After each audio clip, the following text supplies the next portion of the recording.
Hi friends, എല്ലാവർക്കും അങ്കീസ് ഗാലറിയിലേക്ക് സ്വാഗതം. ഇന്ന് നമുക്ക് 6 മാസം മുതൽ 3 വയസ്സ് വരെയുള്ള കുഞ്ഞുങ്ങൾക്ക് അംഗനവാടികളിൽ നിന്നും വിതരണം ചെയ്യുന്ന അമൃതം ന്യൂട്രി മിക്സ് കൊണ്ടുള്ള നല്ലൊരു ലഡു തയ്യാറാക്കുന്നത് എങ്ങനെയെന്ന് നോക്കാം. ഈ ലഡു തയ്യാറാക്കാനായിട്ട് ഒരു കവർ മുഴുവൻ അമൃതം പൊടി ഞാനിവിടെ എടുക്കുന്നുണ്ട്.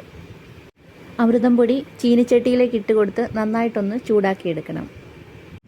പൊടി അടുക്കി പിടിക്കാതെ നന്നായിട്ട് ഒരു കയ്യിൽ ഉപയോഗിച്ച് ഇളക്കി കൊടുക്കണം. 5 മിനിറ്റ് കൊണ്ട് പൊടിയെല്ലാം നന്നായിട്ടൊന്ന് മൂത്ത് കിട്ടും.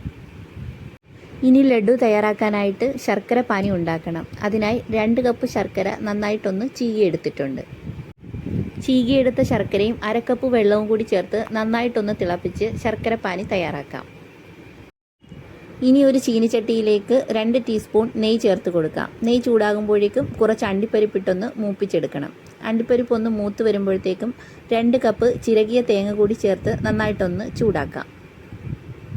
പിന്നീട് ഇതിലേക്ക് ചെറുതായി സ്ലൈസ് ചെയ്ത് വെച്ചിട്ടുള്ള ഒരു പിടി ബദാം കൂടി ചേർത്ത് കൊടുക്കാം. ഇതെല്ലാം കൂടി ഒന്ന് ഇളക്കി ചൂടാക്കിയതിന് ശേഷം തീ ഓഫ് ചെയ്ത് വെക്കാം. ഇനി നമുക്കിതിലേക്ക് നേരത്തെ ചൂടാക്കി വെച്ചിട്ടുള്ള അമൃതം പൊടി കൂടി ചേർത്ത് കൊടുക്കണം. കൂടെ തന്നെ 4-5 ഏലക്ക നന്നായിട്ടൊന്ന് പൊടിച്ചതും കൂടി ചേർത്ത് കൊടുക്കണം. ഇത്രയും ആയിക്കഴിഞ്ഞാൽ പിന്നീട് ഇതിലേക്ക് ശർക്കര പാനി കുറേശ്ശെയായിട്ടൊന്ന് അരിച്ചൊഴിച്ച് ഇളക്കി കൊടുക്കാം. ഇങ്ങനെ മുഴുവൻ ശർക്കര പാനിയും ഒഴിച്ച് എല്ലായിടവും നന്നായി ഒന്ന് ഇളക്കി യോജിപ്പിച്ചെടുക്കണം. ഇനി ഈ മിക്സ് കുറേശ്ശെയായി കയ്യിലെടുത്ത് ചെറിയ ഉരുളകളാക്കി എടുക്കാം. ഇങ്ങനെ ഇത് മുഴുവനും ഉരുളകളാക്കി എടുക്കാം. ഇപ്പോൾ നമ്മുടെ ടേസ്റ്റി ആയിട്ടുള്ള അമൃതം പൊടി ലഡു ഇവിടെ തയ്യാറായിട്ടുണ്ട്. ഒരു കവർ അമൃതം പൊടിയിൽ നിന്നും 23 ലഡുവാണ് തയ്യാറാക്കാൻ കഴിഞ്ഞിട്ടുള്ളത്. അപ്പോൾ ഇത്രയേ ഉള്ളൂ ഇന്നത്തെ വീഡിയോ എല്ലാവർക്കും ഇഷ്ടമായെന്ന് പ്രതീക്ഷിക്കുന്നു.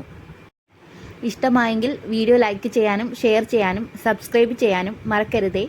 കൂടെ തന്നെ തുടർന്നുള്ള വീഡിയോസിൻ്റെ നോട്ടിഫിക്കേഷൻസ് ലഭിക്കുന്നതിനായി ആ ബെൽ ബട്ടൺ കൂടിയൊന്ന് അമർത്തിയേക്കണേ.